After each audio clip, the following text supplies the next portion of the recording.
anything to share at this?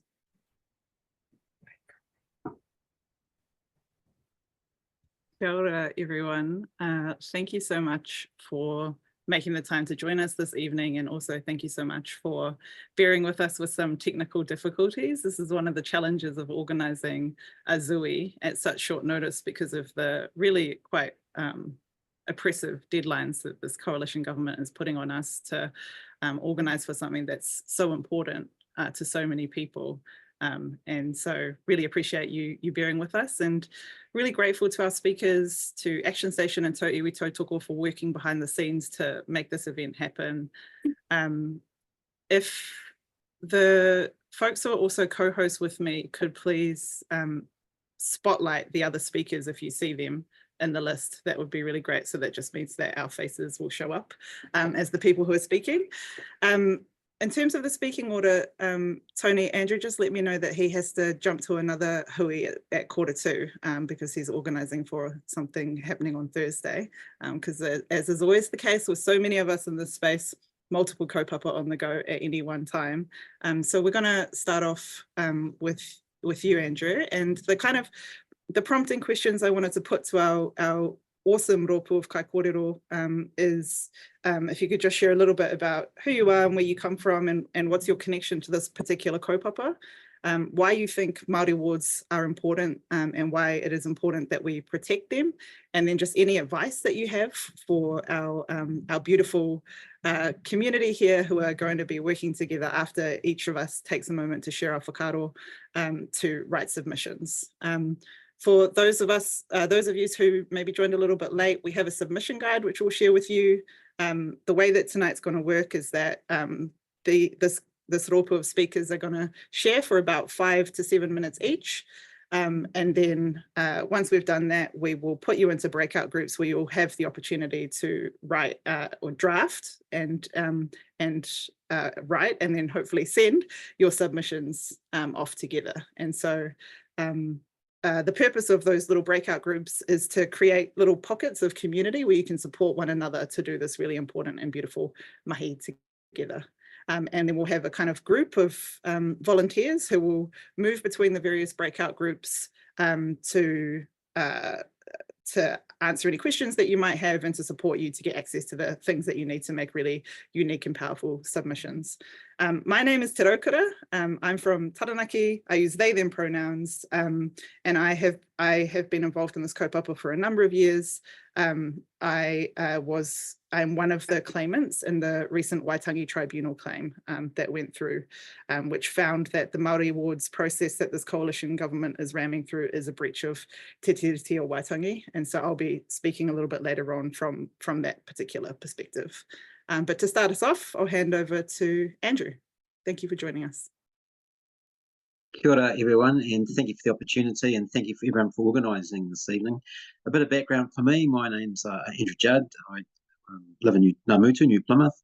I was on council here for 9 years. 3 years of those was as mayor, and it was 2014 we first had the question posed to us around Māori wards and the journey that undertook, because at that time this legislation that they're looking to reintroduce was actually an available piece of weaponry that the community used to remove Māori wards. A lot of people do say, why? What's the point? Why have Māori wards? And we hear all the garbage from, of course, a lot of people around stand like everyone should stand and one person, one vote. So there's a lot of mis and disinformation around Māori wards. But fundamentally, in the time that I was on council, as a councillor and mayor, we only ever had one Māori person who was identified Māori puss, and that was Howie Tamati, who was a famous rugby league player. And so Māori who stood, and all the 9 years I stood, loads of people stood but didn't even get close. So putting that aspect aside, of course it relates to Te Tiriti. And also, let's also be a little bit honest, Māori wards aren't really the true solution for true partnership. They're just the best option that exists in the current legislation. And of course the hideous nature by which you can remove this through petitioning and polling is all the things we know it to be: racism, segregation and colonisation. At the time, I wrote to the International Human Rights Commission around the bad treatment for Māori. And so, perspective, what did Labour remove? Labour removed the ability to petition Māori wards. Labour didn't instigate, which is what I wanted, permanent seats at the table for Māori. Why though? I experienced this. No Māori at the top table making the last decision meant no Māori influence or input for any of those real final vote decisions. And as a council, we were making massive decisions around the environment, the water, and all things Māori, right? Which has a natural and rightful place to be at that table. Ideally, it should be half each. Ideally, every rohi should actually, I would argue, be able to decide how and it can and have more permanency around the relationship. But again, this is what we're using. If Māori aren't there, it's even worse. Another aspect to it, of course, is Māori seats on council are the same as Māori seats in Parliament. It's exactly the same template. That is, if you identify on the Māori electoral roll, you get to vote for your candidate.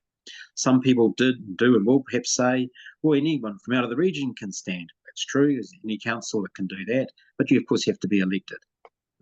One person, one vote. Of course, it's one person, one vote. Nothing's appointed. Some people seem to think that you're appointed. No, you're not appointed. You are voted off the Māori roll. In fact, Māori, if you're on the Māori roll voting for the Māori ward seat, in case of Ngāmutu, you have less of a say, i.e., if I'm Pākehā, you're Māori, for the city would have 10 votes in the mayor, you on the Māori ward seat would have 1 vote in the mayor. So I get 9 more votes than you. Go figure, right? My message, look, sadly, of course, we have to make as much noise as we can. Absolutely we do. But there's about 18 months to run until the next local government body elections. Let's get in as many submissions as we can. Let's send a strong message today. The reality is, sad, fait accompli, they do have a dominant number in the government. They will put it through. It's up to us to stay together, to grow our movement, and to continue to lobby at the next election where these petitions and polls will be had to motivate change, real change. Even more beyond that, actually change that's more permanent, but another conversation.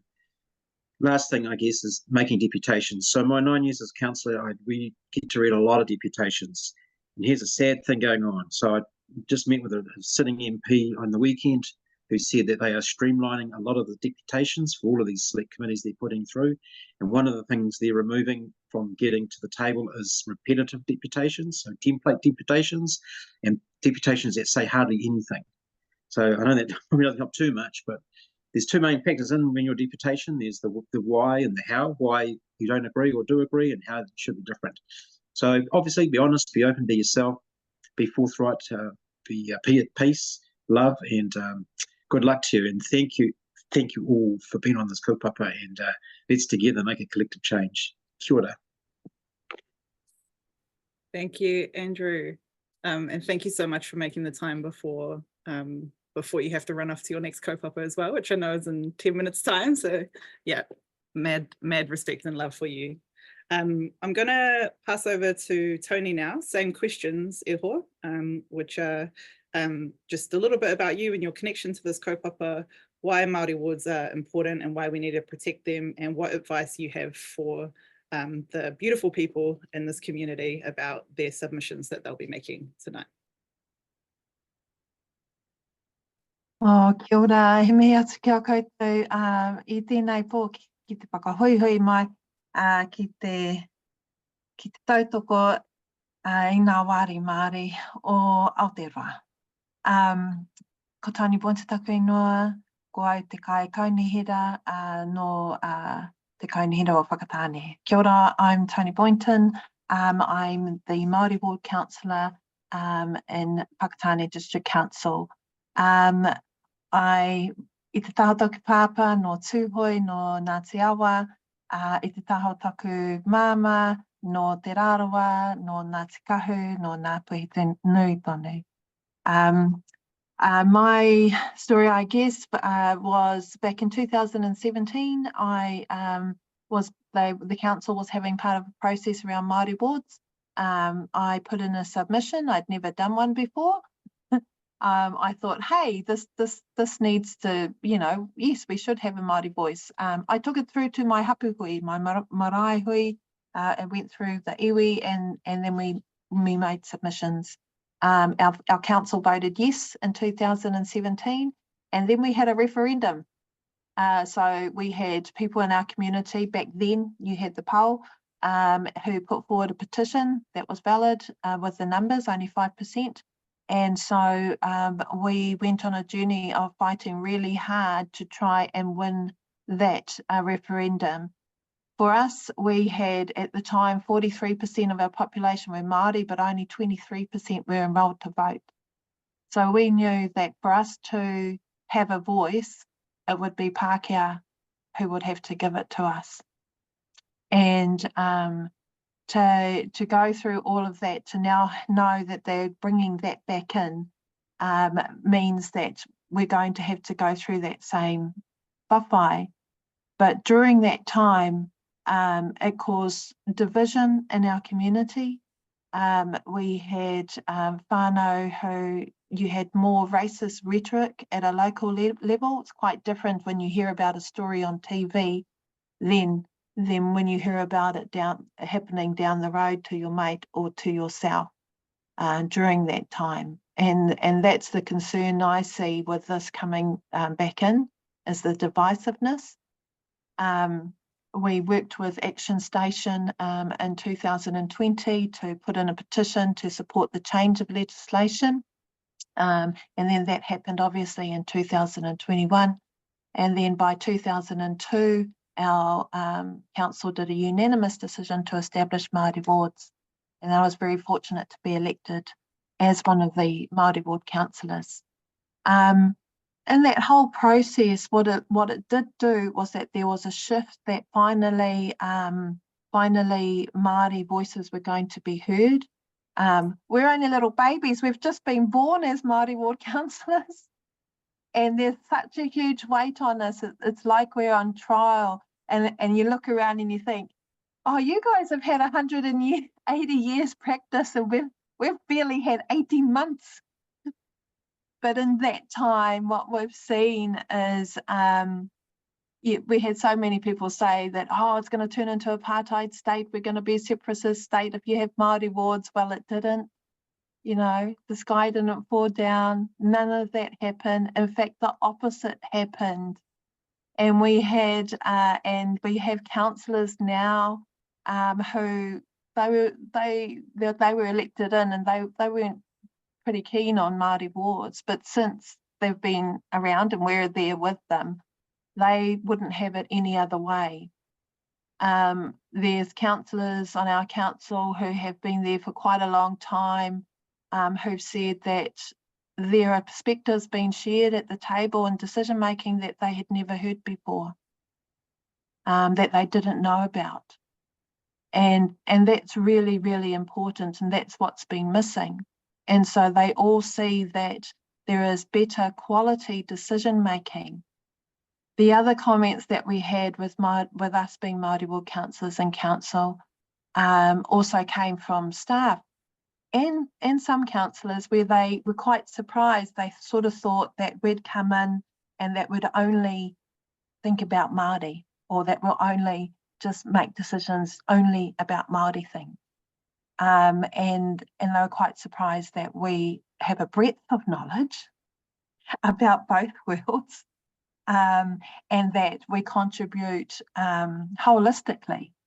And that's part of our nature as Māori, is that, of course, our decisions are not only considering our past or what's happening now, but they're always forward thinking to the next 100 years towards our mokopuna and tuarua.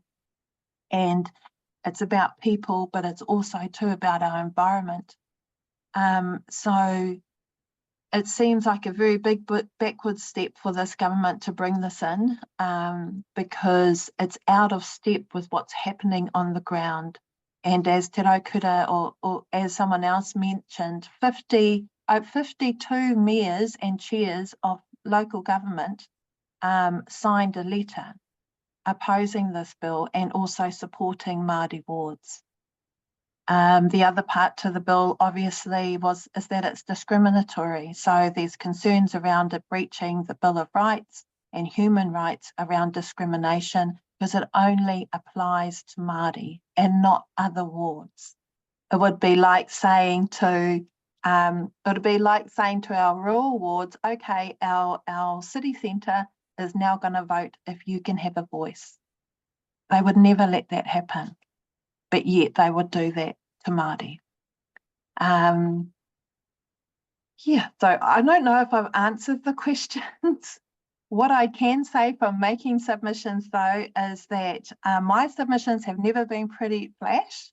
It just sort of sticks to the basic points, but being able to speak to your submission and being able to share your local stories or your own stories from the heart of the impact that it will have on you and your whānau or your hapu or your community, and those positive stories about how things have changed.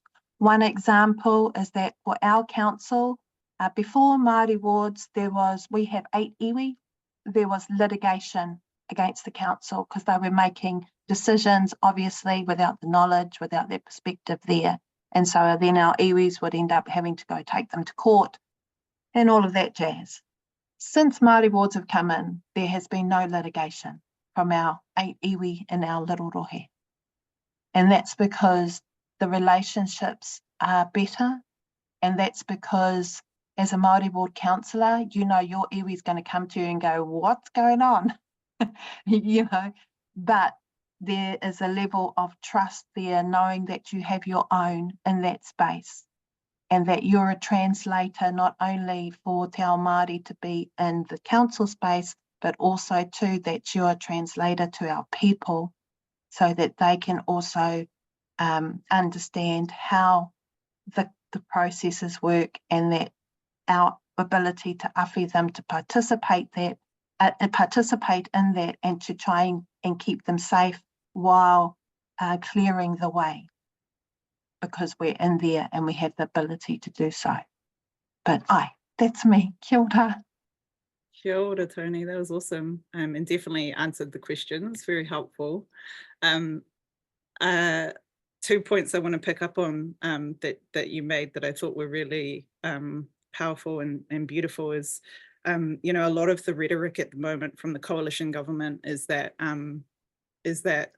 what they are doing is in the name of democracy. But the democracy that they set up is so adversarial. It is set up as an us versus them, and it creates the conditions for litigation like you just described. Whereas the democracy that Māori Wards helps to create is participatory, inclusive, and grounded in the foundational agreement of Te Tiriti o Waitangi, which gives all people who call Aotearoa home a place to belong and a place to stand. And so I think, you know, it's so important that, you know, 120 beautiful humans are here tonight to stand by Māori Wards and all that they that they do for our people, for our communities, for our taiao, but also to back you and all of the amazing work that you do. You do such incredible work in our world, and thank you for taking some time out this evening to share a little bit of your knowledge and your experience with us here as well, especially when I know you have to jump to another Zui pretty much immediately after this. But the other thing I wanted to pick up on from your kōrero was people. I really want people to understand that Māori, when we talk about being tangata whenua, being you know, the physical manifestation or extension of our lands and advocating on behalf of our lands, with that comes a responsibility for everyone that lives on our lands. And so inherent in what it is that we're trying to do is not just advocate for our lands and care for our lands, but also care for everyone on it. And so I loved what you shared about, you know, councillors being surprised that Māori councillors had the ability to hold space for everyone that lives on our lands, but also to be a translator between the Māori world and the non-Māori world, because I would say that my observation is that Māori have been walking over the bridge from the Māori world to the non-Māori world since the treaty was signed and before that, and walking the bridge in the other direction with tauiwi or tangata tiriti or non-Māori coming to visit us on the Māori side of things. That hasn't happened quite as much. And I guess one of the things I would really hope for in a future forward-looking version of events is that Māori wards will increase the kind of traffic both ways between that bridge. So yeah, thank you for that. Oh no, that's beautiful. No, big mihi to everybody, and you hit it on the head.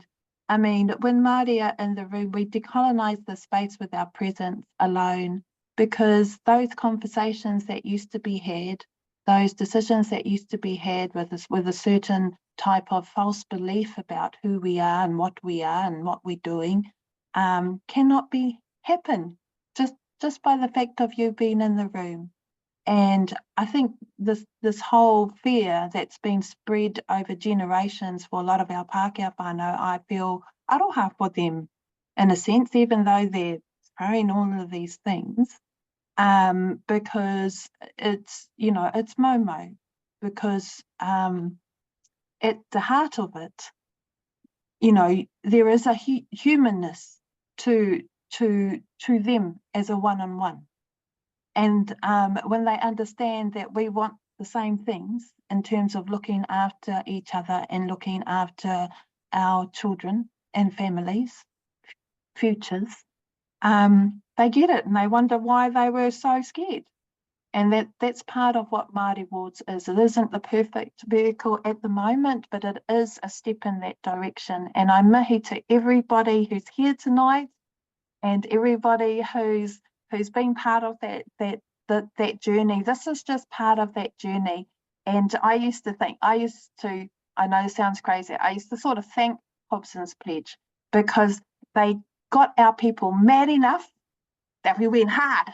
And we just kept on fighting until we said, no, you tell us we're not going to do it, we're going to do it. And this is a similar thing too, even though we might get tired, you know, ki te whakakoikoi a mātou, it sharpens us. We know how to walk in those two worlds. You know, it's a gift in the end, because each part of this, there might be people out there who've never done a submission before. Kia ora, do your first submission, jump on the waka, let's keep going. You're probably going to do some more.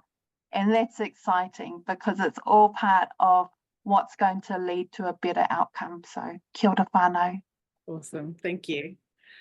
Our next speakers, I was going to invite Paniora and Waimeria to speak into the space, but I don't, maybe if you can come off mute and identify yourselves then, because I haven't met you before, then our beautiful volunteers can put the spotlight on you so that everyone who's here can see you. Paniora and Waimeria?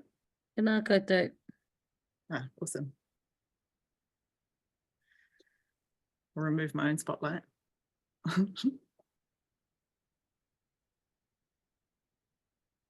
Ai, tēnā tātou, e mihi ana ka tika kia tātou katoa koutou mai ki runga i tēnei hui topa. Tuatahi ake e whakahōnore ana te kingi, e noho mai nā i runga i tōna hurewa tapu. I o atu te ara, e ona mātou, e ona tupuna. Ki ngā matata rūrū nui, kei runga i a mātou. Haere whakangaro atu rā. O tira kia tātou katoa ko pai nei. Ki te nui o te kaupapa, ko tau mai mātou i roto i te tika i te puno i te māramatanga. Kia kotahi ai tā tātou hoi i roto i rea whatanga no reira. Ka tika me mihi kia koutou. Ko tūtata Paniora te vila matatahi pautapu ahau. Ko taupiri tōku hānakaha, ko Waikato tōku o ko horoi, ko Wāhi-Pā tōku tūranga waiwai. Taupiri is my stronghold, Waikato is my wash pool, and Wāhi-Pā is my tūranga waiwai. And I'm Paniora Matatahi, and I will let Waimeria introduce herself.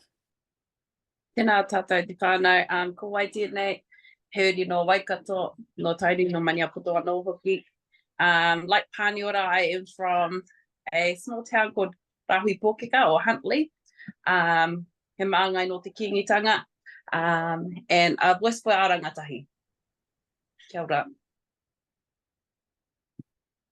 So just in an easier context, our whakapapa to this kaupapa is we are ngā rangatahi a iwi. Ngā rangatahi a iwi sits in the Iwi Chairs Forum, and we are representatives of we have a group of representatives from all iwi that have come together and built a collective of us, not only for governance, structural purposes or iwi entities, but for relationships and commitments and supporting each other in and out of those spaces. So Ngā Rangatahi a Iwi's whakapapa has been very, very important and implements values, cultural principles and understandings, and also growth and prosperity for our people. We also do make sure that we're involved in governance structures and spaces and places to keep those voices accountable to our people on our marae and in our communities, and especially in our reanga, in our generational kind of silos.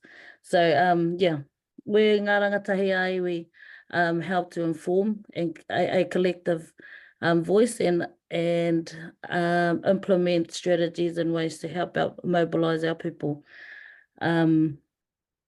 We have done a submission to this to not only Te Tiriti o Waitangi, but to Māori Wards 7AA and fast track and all of the portals that that central government has opened, and we've done it in a way in which rangatahi are more accessible to it and are more I think willing to participate, and that's in a form of a template. So we've written a template and shared it on our socials, and it's only 2 steps. Click on the link, copy and paste the submission text, and push submit, sign your names, push submit. And those are the simple steps that we've made in these processes for our generations to better participate. If there's any further information or kōrero they want to add, we're there to support them in that space too. And just like this, we're able to align to these spaces to be better back their kōrero. So that's one of the spaces and I think actionables that are evident that ngā rangatahi iwi are pushing. That's in relation to structural and governance to central government, all of the iwi entities to central government and all of those responsibilities. However, we do have a hikoi. And on Thursday, we're supporting our local Māori Party candidate, Hana Rāwhiti Maipi, to stand up and do a regional-based protest, peaceful protest. And so, yeah, understanding that's after the submission process and also when the budget is released. And so we are regionally based protesting and influencing that space in the background to ensure that we couple both things. What we do good as Māori is protest and fight as hard, and also how we counteract that with our submissions process. So yeah, I'm not too aware on the what's in what I needed to bring to this kōrero. Engari, anā taku kōrero, and here's my kōrero. And I'll also copy and paste the link and submission templates in our chat for us to, if those of us wanting to use it, use it to start off. But it's generally around the points of supporting the Waitangi Tribunal submission, timeframes for the submission being against what that means, and giving us only 5 days to prepare, 3 now, and then an overreach of local decisions and the inequity of the legislation for general wards and Māori wards. So yeah, I think we all should have a more in-depth content to those subjects. However, that's what we're up to. And on the other hand, I support my sister Tony. So that's my ngā rangatahi a iwi responsibility, and I am also a Māori Ward Councillor for Waikato District Council. And I support my sister Tony, who has shared that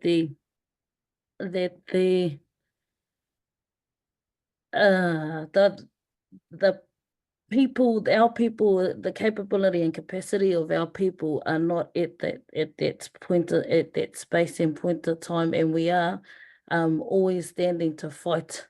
And the tiredness that happens in there, and also the inequities that we're faced with in council decisions. And now in my council, they unanimously decided to write a submission and also supported Māori wards in its public space, and was documented in council agenda or council decisions. However, the context to it is the next part of the phase, and I'm hoping that we as influencers can influence that space and support the Waitangi Tribunal submission. But the challenges and most importantly the representation in Waikato District Council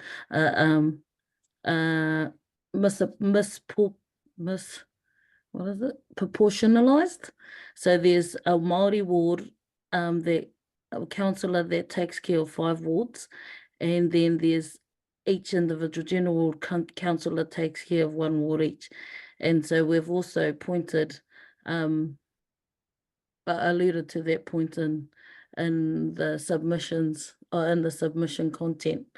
But yeah, that's pretty much, I support everything that's been said, and I'll leave it there for now. Thank you, We're Paniora. going through the same. Yeah, thank you so much for making the time and joining us at such short notice as well. To me, it was really important that we have a rangatahi presence and perspective in this space, because the Waitangi Tribunal claim that myself and Anne Wapu actually brought forward was on behalf of rangatahi, both today and in future generations, even though I would consider myself absolutely in the category of rangatahi adjacent these days. But the reason that we did that is because when Anne and I first started making claims at the Waitangi Tribunal, we were rangatahi. And so it was easier for us to one of the things with the Waitangi Tribunal is that once you're a registered claimant, it's much easier to then put in an application for an urgent inquiry to go through. And so we've been involved in various Waitangi Tribunal claims for several years now. And so even though we are not ourselves a rangatahi anymore, we think it's really important. And I shared a story in a media interview that I did today about Māori wards, where I was remembering that when I was in high school, I got elected to the student representative body of the Board of Trustees, or I was the student representative on the Board of Trustees, and I got this letter from my primary school principal, Mr. Heff, who was this beautiful older Pākehā man who just like really believed in the power of young people. And he wrote me this letter and he said, awesome work, like next step, Prime Minister. And I was like 16, 17 at the time. And I remember thinking to myself, bro, what world does this man live in which they're going to elect a Māori Prime Minister, you know? And I was like, looking around, my teachers weren't Māori, my principal wasn't Māori, my councillors and my mayors weren't Māori. And that's not because we weren't standing for these positions, it's because Māori are outnumbered in any voting environment because we are quite literally outnumbered. And so it's very difficult for us to win in a majority rule context. And so one of the reasons I got on board with this kaupapa is because of Tony, but also because I wanted to contribute to pathways in which we could see more Māori enter into positions of leadership, and particularly more young Māori into positions of leadership, because young Māori just have so much to offer this world, and so much to offer when it comes to solving our shared problems and our shared challenges. Again, I just want to remind folks in this rōpū tonight that when we're talking about saving Māori wards, what we're talking about is protecting the positions that Tony and Pāniora and people like them hold. It's protecting these beautiful humans and their ability to contribute to important decisions made about whānau and their whenua. And I want to draw attention to one of the findings in the Waitangi Tribunal claim, which is that Waikato Tainui is going to be one of the most significantly impacted areas, because nearly 20% of the wards that have been established since the law change in 2021 are in their rohe, or in their region. And so this is an iwi that and a rohe that has a lot to lose through these changes that are being made, and I think it's important to place these kinds of things in the historical context in which they exist, because Waikato is also one of the areas that had some of the most significant land confiscations in the early days of colonization. And so, yeah. I just wanted to just touch off that, make some points. It's good to have a conversation because you know what to feed off. And so for us in Rangatahi Aui, it's stage and not age. And so the stages in life. So all of you there think you're not rangatahi. If you dive deeper into the word rangatahi, it's the weave in, and to weave in everybody that's around, whether you're one or many. And so it's not necessarily based on age. It's based on stage and who and what level of competency and what level of growth you're at can give effect to that. So that's just for that point. But I also wanted to share some kōrero that Nanaia Mahuta had shared.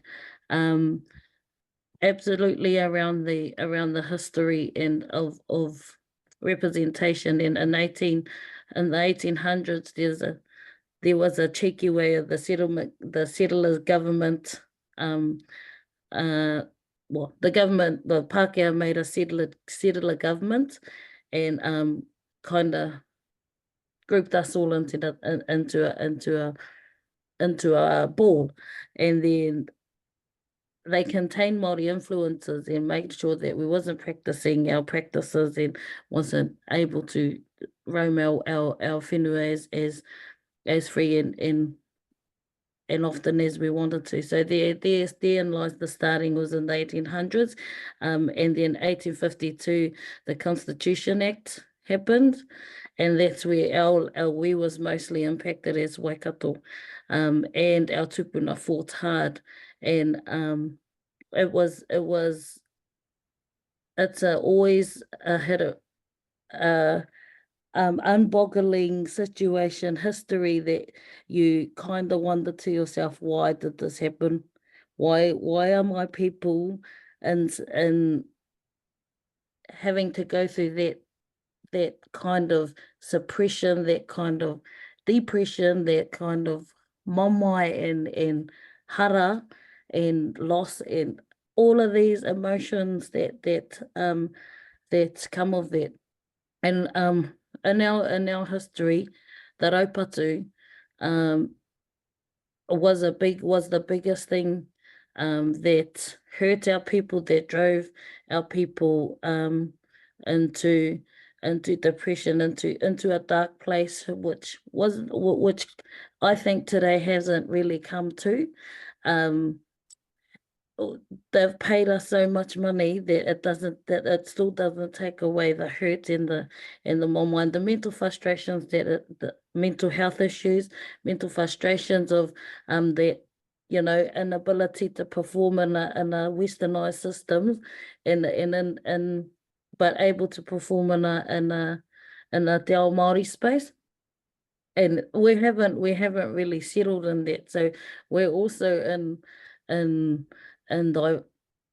we're an unbalanced iwi too, and I'd say that hand on heart that there's many things that have influenced each other's spaces, Western Oz has influenced some of their Te Ao Māori spaces, and Te Ao Māori has in parts influenced Western Oz space, but hasn't really given its mana back to each other. And so, yeah, during that part, Waikato has really got a chip on our shoulder, and we reflect that that moment and that history to better shape ourselves. We always say me hoki ki muri kia anga whakamua, and so that representation time we were suppressed. There was a very, very hard time. 2017 to 2022 local government electoral act happened, but we wasn't allowed to. There was not really much, she said, in that we actually established the Māori wards through the RMA legislation, which and I like to thank her for all of the work that she's done, especially in terms of having our people on one side, Te Ao Māori on one side, and being up amongst that westernised system on the other side. And it's very hard for us to mitigate what's happening between the two, because there's no mana fully on one or the other. Well, there's no mana fully on Te Ao Māori side. So yeah, e mihi ana ka tika kia tātou. Thank yous, and thank you for this opportunity, and thank yous all for building content for your submissions to support Māori wards. Not my voice, the voices of our future generations in our mokopuna. This is not specific to people, but it's a specific to the way in which we're able to contribute in a westernised system and able to make sure that mana is balanced. Awesome, thank E you. mihi ana. Thank you so much. The other point I want to pick up from your kōrero earlier was the importance of multiple tactics, right? And so submissions, which is what we're all here to do tonight shortly, is one tactic, but there's of course also protest, hikoi, gathering, organizing together, joining ropu like Tō Iwi Tautoko, who are helping to host this session tonight by getting involved in and intervening in instances of racism that you see towards Māori. There's so many different ways to be involved, and we need as many people as possible doing that. Our final speaker for the evening is Maria Barge, who has, I'll let you introduce yourself actually, but thank you for making the time as well, and over to you. Tēnā koutou katoa, ngā mihi mahana kia koutou, Huri o Te Aroa, me ngā Te Awa, me Ngāti Pākehā, e mihi ana kia koutou, ko Maria Barge tōku ingoa. Kia ora everybody, lovely to be here and good to hear all the other kōrero as well. I'm from Te Aroa and Ngā Te Awa on my whakapapa Māori side, and ki te taha o tōku pāpā, my father's side, I'm a Barge, and the Barges are all in the Wairarapa, near Wellington, o Ngāti Kahungunu ki Wairarapa whenua. I use the she, her pronouns. And in terms of my connection to this kaupapa, well, I'm a professor of politics and Māori studies at Te Herenga Waka Victoria University of Wellington, and have been doing research on Māori politics and local wards, voting, trying to kind of draw together as many of the stats as I can over the years about turnout rates and all of those sorts of things. In more recent times, I've been looking at Te Tatau o Te Aroa, our Te Aroa Partnership Board that's in my one of my iwi rohe in Rotorua, and you know, some of the other advisory boards. And so there was quite a big, again, Rotorua Lakes Council tried to change the way it allowed for Māori representation a couple of years ago. And I think Tony was mentioning earlier about some of the really the disinformation and misinformation, but also the kind of erosion of social cohesion that we had at different times of referendum. And in Rotorua, certainly when there was an attempt to have a fair system, some of those really nasty voices became quite loud as well.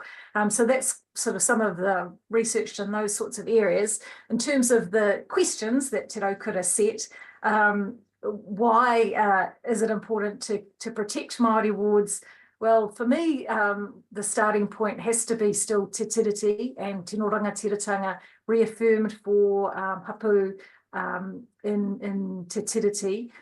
We know, as Andrew Judd mentioned, Māori wards and Māori constituencies do not equate with Tino Rangatiratanga. But again, as with our Māori seats, our Māori electorates at a general election level, you know, they are some expression of our rangatiratanga, some minimal form of recognition of our rights, until we progress to, you know, a more appropriate recognition and form of rights. And I think, to me, you know, we have taken a small step forward, and I guess that's what's so disheartening about this bill, is it is regressive. It's winding back a step towards the fuller realization of our human rights, of our tino rangatiratanga. So to me, that's one of the key aspects, is that that is some way an acknowledgement of our tino rangatiratanga. And on that sort of point, it helps councils start to step towards better relationships with mana whenua, and to act honourably and also recognise our rangatiratanga and te tiriti. So I think, you know, those are important parts. To me, the other kind of main reason why it's important to protect the Māori wards and Māori constituencies is that they bring positives. You know, we heard Tony talk about the diversity that they bring to the decision-making table, but it's not just diversity that we bring, it's also particularly relevant rights and interests in the environments, in the whenua, in the wai, of those particular areas, bringing intergenerational understandings and knowledge of those places, and also to bridge those communications gaps where they've been in the past. So that does lead to the kind of more robust and durable decision making that Tony talked about. The second part of the positives, I think, is also the trust and confidence it brings in the system. And Te Raukura, you talked about kind of energising rangatahi when you see yourself, you know, represented at a decision-making level. And the research I've done previously on voter turnout indicates that trust and confidence in the system, seeing that it is fair and equitable, goes towards encouraging you to participate in that system. If you don't see yourself in any of the representatives that are there, you don't see that it's fair or transparent, then you're less likely to participate. So if we want to encourage political participation, which we do, then we have to inspire that trust and confidence. And I think that is what we've seen since the repeal of those discriminatory aspects of the Local Electoral Act. And I guess just on the other point about the positives, some people will say, well, you know, we don't have a great deal of evidence since 2021, you know, the recent establishment of Māori wards and Māori constituencies. Maybe there's not a huge amount of evidence of the positives of those wards and constituencies. And to that, I'd just say, actually, we have, though, a mountain of evidence about what hapu and iwi do when they share authority with councils. We have so many examples all around the country of the generosity of hapu and iwi in sharing authority, whether it's over an awa or a mountain, rivers, or even a recreation reserve. And my favourite example is always in Ngāti Whātua Ōrākei's territory in Auckland, the Pourewa Recreation Reserve. It was a pony club. When it was finally returned to them, you know, a small portion of their, you know, vast estate that had been lost to them, when that piece was returned to them, what did they do? They shared it again with all of Aucklanders in a co-governance arrangement with the Auckland Council. There's a Mara Rongoa, a Mara Kai, any Aucklander can get their veggies there and so on. So we already have examples of what Māori do when we're in these sorts of relationships. And we all know, if we've been onto a marae, we know what the Haukainga do. When you go onto a marae, you're welcomed and then you're fed, and we've seen during, recent extreme weather events, marae have sheltered not only their own people, but non-Māori as well. And again, so I think we can see the sort of relationships that we can have when we share authority, when Māori and councils get a chance to work together. We do have these positive relationships, and we know that times are tough right now, and with climate change, things are going to get tougher. So we need to strengthen our relationships across our communities to work together. And I think that's where we have an opportunity to be stronger. And so this bill is quite disappointing and regressive, but I think we still have lots of stories of hope, and we know from all of our communities where cool things are happening. So I guess if you can put some of those into submissions, that would be great too. That's all. Tēnā koutou. Amazing, thank you. Really awesome. I just want to draw attention to the fact for people that for when we talk about this the